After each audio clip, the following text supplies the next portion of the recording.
have to be in Concord in an hour to meet Jack. What's the crisis?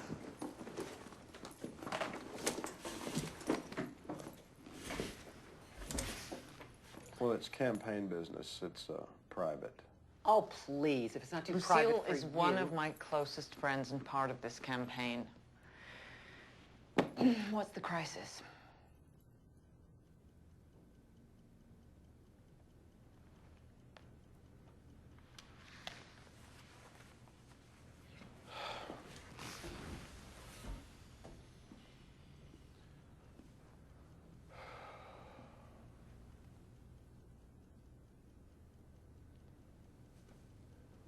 Say you're out in the woods taking a shit, and a wild boar comes charging at you. Now, do you pull your britches up and run? Or do you try to pull your britches up and grab the doves you just shot, and then try to run, all at the same time? Or do you just forget about the fucking doves, pull your britches up and run, because you ain't got time to aim and button your fly? And if you miss, well,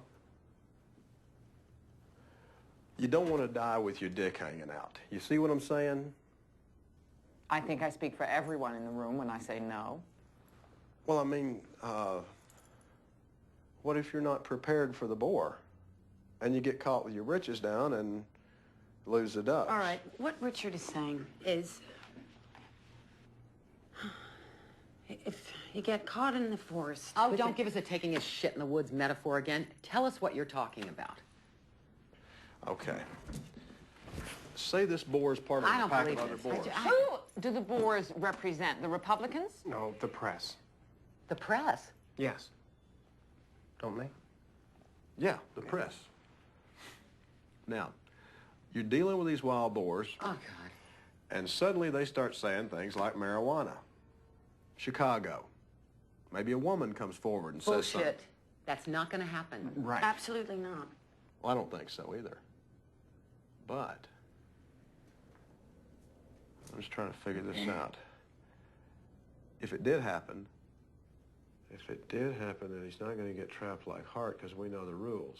If some bimbo from a former life comes forward, then we just say bullshit. Bullshit is right. I don't even know why you're What talking are you about. suggesting we do? How would you deal with it? By knowing more than they do, by being prepared so that when a story like Chicago comes up, we can fight back with the truth. That's impossible. How are we supposed to know what kind of garbage they're going to come up with? Well, that's the point, Lucille. That's the whole ever fucking point. We need to hire an operative to do research. You see what I mean? We need to get somebody that can Investigate our lives. Investigate everything. Everything anybody can make an allegation about. Well, that's ridiculous. We don't play that game. That's the media's game. We play the people's game. We say to them, the Republicans and the media, that want the election to be about trash. We want it to be about your future. We don't shoot doves in this campaign, Richard. We protect them. What do you mean? Well, don't the doves represent the people? No. Well, then I don't understand who the doves are. Forget the doves.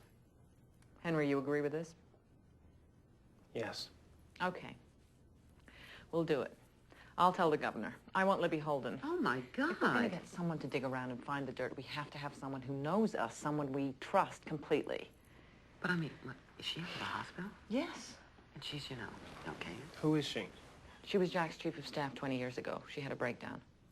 I mean, she just suddenly became incoherent in the middle of a press conference. It was awful. I mean, she's been in and out of mental hospitals for years. She seems very stable now. She's been back home for 18 months. You and Henry can fly back tomorrow and brief her. Well, that's good. That she's stable. Because, you're kind of putting the whole campaign in her hands now, Yes. I know. Well, that's good.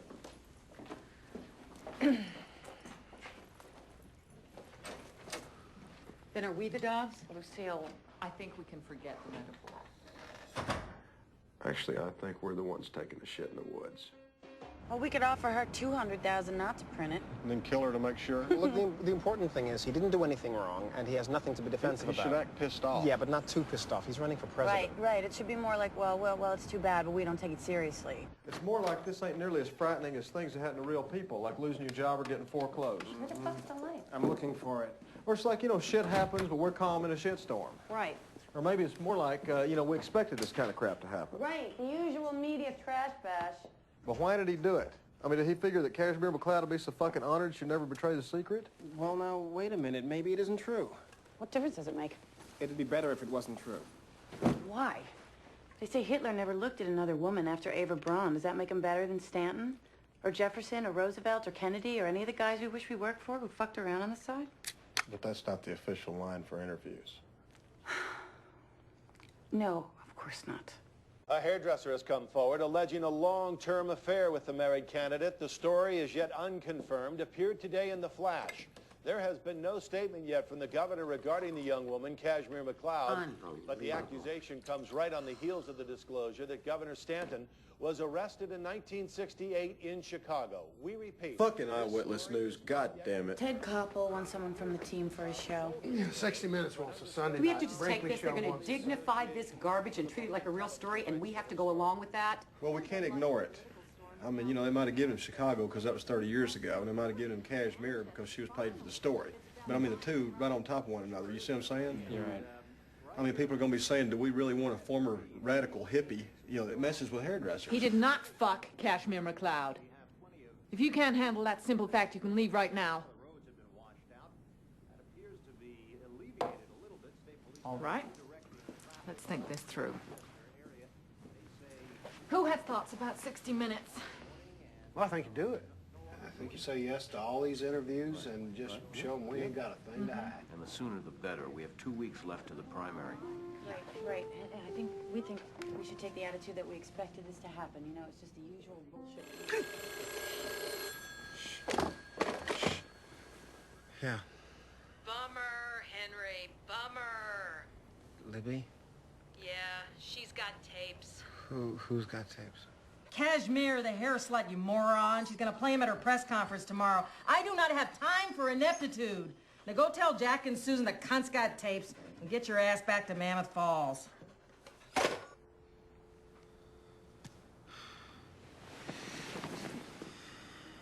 And with that, we come to the end of the week in Washington. Governor and Mrs. Stanton. Yeah. Thank you for joining us. Hi. Thank you. Thank you. Are you watching? Yeah, it's just going off now. And we're out. Thanks, everybody. All right, folks, that's right. And it's over. How'd it play where you are? Wasn't she fantastic? Yeah, great. But they'd like to see her hair a little longer. Tonight, an aide of Governor Jack Stanton has asked to join us in order to play a tape. I haven't heard this tape yet, but my producer has. That's right, and we'd like to thank her for letting us go on with such short notice. Okay, here we go. I can be there in 15 minutes. I could come up there, sugar. No, I can't wait. I have to have it now, okay? Oh, entirely. I get hot just thinking about it.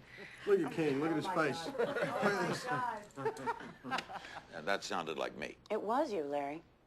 Asking the head waiter at Café des Artistes, could he seat you right away because you hadn't had anything to eat since morning. Well, how did you... We recorded it off your cell phone.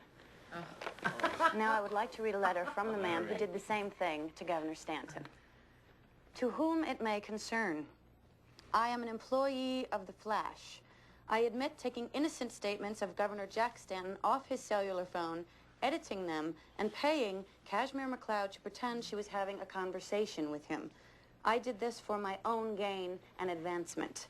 I confess it now because I can no longer live with the fear that I may deprive the American people of a great man. And it's signed Randy Culligan, attorney at law. Now, don't you think the media owes Governor Stanton an apology? I mean, for spreading this kind of unsubstantiated garbage without restraint. I think it should be harder than this to smear an innocent man. There you go, Daisy. Daisy cleaned up your mess. We'll be right back with your phone calls. Don't go away. How'd you get my cellular? Easy to get a lot of laughs tonight by doing some cheap blow-dry jokes. So I'll just get started. It would all started innocently enough for Governor Stanton. He walked in one day, and he asked for a little trim. And some longer bangs. I just don't care about the fine points. No, it would ruin the punchline. Does anyone ever survive one of these feeding frenzies? Well, if they've been around a while, maybe. But this is the first thing most people will hear about Jack Stanton, and you've got to figure he's history. And if he's Fucking idiot! actually God damn her!